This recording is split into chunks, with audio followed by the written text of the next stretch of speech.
Cue the energy, it's time to master the mighty push-up. I'm your guide, and today we're all about perfect form and maximum gains. First off, hand placement. Slightly wider than those shoulders, fingers pointing forward or just a hint turned out. Now body position. Straight line from your crown to your heels. Engage that core, hold the plank steady, no sag, no pike. We're after the perfect line, then your elbows. As you descend, aim for a 90-degree angle, not too wide, not too close. Find the sweet spot for your chest and triceps. On the descent, lower your chest to just above the ground. Inhale as you go down, exhale on the push back up. Controlled breaths mean more endurance, more power. Common pitfalls, sagging lower back, drooping head. Let's keep that spine aligned.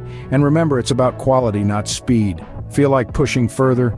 Try diamond or decline push-ups for different muscle groups. Keep your routine dynamic, mix it up, and there it is, your ultimate push-up guide. Perfect form, embrace the burn, and watch the gains roll in.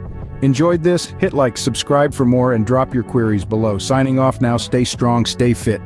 #push-up tutorial, #strength training, #fitness goals.